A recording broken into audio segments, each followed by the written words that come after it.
ఇగో గిట్ల పని చేయాలి, ఏలేటోళ్ళు అంటే ఇగో గింత జాగ్రత్తగా ఉండాలి, ముఖ్యమంత్రులు అంటే ఇగో ఇట్లా ముందు చూపు ఉండాలి.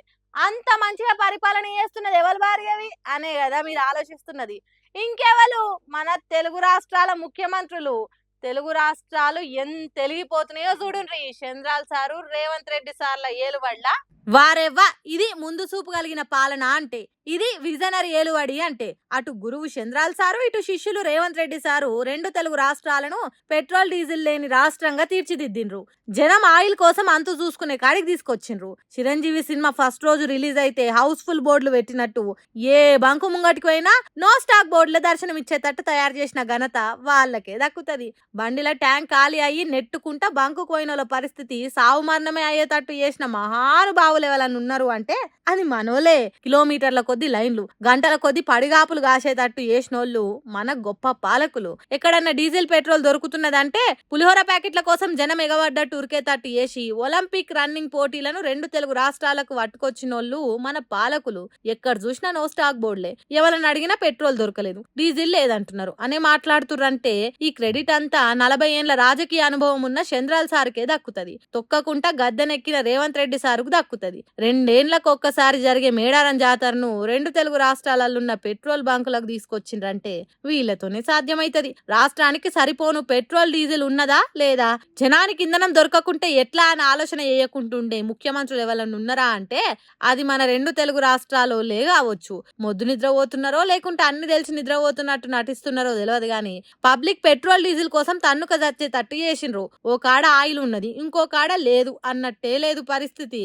మొత్తం ఒక తీరే ఉన్నది. పొడుగుత లైన్లు, పొంటెల కొద్దీ ఎదురు చూసుడు, లైన్లలో నిలబడ్డా పోస్తారో లేదో తెలియదు. మస్తు అంటే మస్తు ఘోరం ఉన్నది పబ్లిక్ పరిస్థితి. అందుకే ఇటువంటి పరిస్థితి తీసుకొచ్చిన మహానుభావులకు రెండు చేతులెత్తి దండం పెడుతున్నారు. బంకులలో పడిగాపులు కాస్తున్న పబ్లిక్ మంచి రోజులు తీసుకొస్తున్నారు సారు అని సంబరపడుతున్నారు. ఏందో ఏమో పోన్రి, ఇక అట్లుంది మన గాశారం. ఆ పార్టీ పుట్టింది 60 ఏళ్ల తెలంగాణ గోస చూసి. కరువు కాటకాలు, ఆకలి సావులు, వచ్చి రాని వానలతోని సతమతమై వలస బాటలు పట్టిన ఊర్లను చూసి పుట్టింది బీఆర్ఎస్ పార్టీ. తిరగబడితే తప్ప తిండి దొరకదని గుండె ధైర్యంతో పుట్టింది గులాబీ రంగు జెండా. పానం లేని నాటి 10 జిల్లాల గోస చూసి 60 ఏండ్ల తండ్లాటను ఆర్చేతానికి 25 ఏండ్ల కింద విప్లవమై పుట్టింది బీఆర్ఎస్ పార్టీ. ఏంది పిల్ల బీఆర్ఎస్ పార్టీ గురించి బాగా చెప్తున్నది అనుకుంటురా? అరే ఇలా బీఆర్ఎస్ పార్టీ పుట్టినరోజు, ఆ పార్టీ పుట్టినరోజు పండుగ నువ్వు ఘనంగా చేసిండు. మరి బీఆర్ఎస్ పార్టీ వాళ్ళు ఎక్కడెక్కడ ఎట్లా జరిగింది, ఎవరెవరు ఏం మాట్లాడిండ్రు అనేది ఒకసారి పురాసుకుందాం పాండి.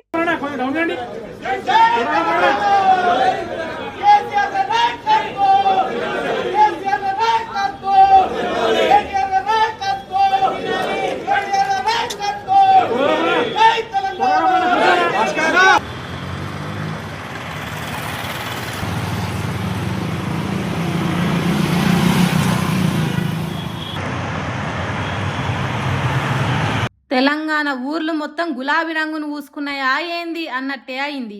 ఊరు వాడ గూడెం తండా అనే తేడా లేకుండా గులాబీ జెండాలు ఆకాశం అంచుల మీద రెపరెపలాడినాయి. పార్టీ పుట్టినరోజును పండుగ తిరగజరిపిండ్రు పల్లెపట్నం జనాలు. కారు గుర్తు జెండా లేకుంటే తెలంగాణ వచ్చేదే కాదు, 10 ఏళ్ల అధికారంలో లేకుంటే తెలంగాణ పచ్చబడేదే కాదని యాదికి చేసుకున్నారు. గులాబీ జెండాను తెలంగాణ ప్రజల గుండెల నుంచి ఇడదీశుడు ఎవ్వల తరం కాదన్నట్టు ఇష్టంగా గులాబీ జెండాలు ఎగరేసిండ్రు. అంతకు ముందు పార్టీ ఆఫీస్ తెలంగాణ భవన్ ను గులాబీ రంగు లైట్లతోని దగదగ మెరిసేటట్టు చేసిండ్రు. పార్టీ ఆఫీస్ లో వర్కింగ్ ప్రెసిడెంట్ కేటీఆర్ సారు జెండా ఎగరేసిండు.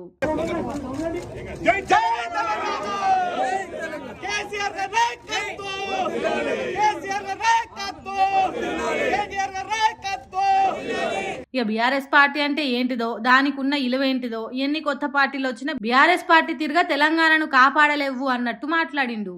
అన్యాయానికి గురై నెత్తురు మండిన ఒక జాతి ఎత్తిన జెండా గులాబీ జెండా.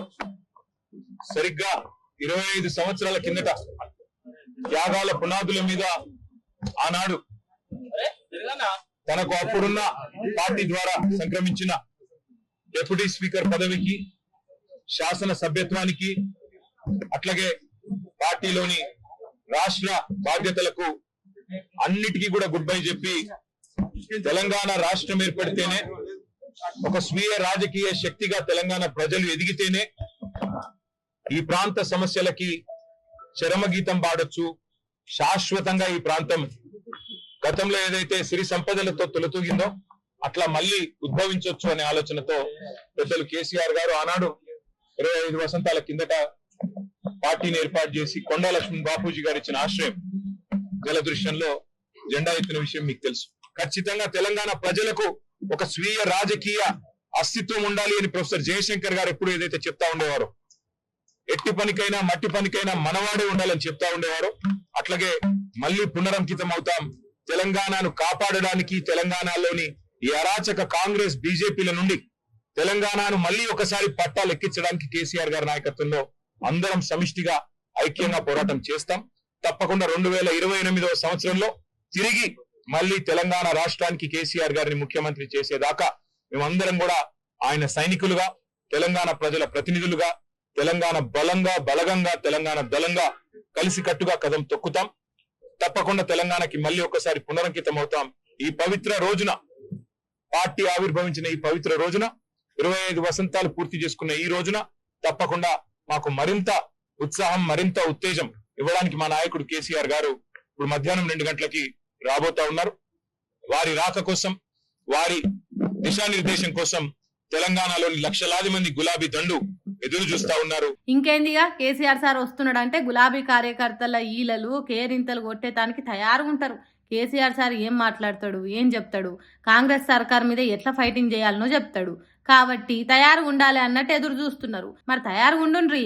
రాష్ట్రాన్ని తెచ్చిన పార్టీ, రాష్ట్రాన్ని బాగు చేసిన పార్టీ, ఇప్పుడు కష్టాలలో ఉన్న తెలంగాణను కాపాడాల్సిన పార్టీ కూడా మనదే. కాబట్టి ప్రతి బీఆర్ఎస్ కార్యకర్త ఎట్లా పనిచేయాలనో చెప్తాడు కావచ్చు. కాబట్టి తయారుగా ఉండుండ్రి.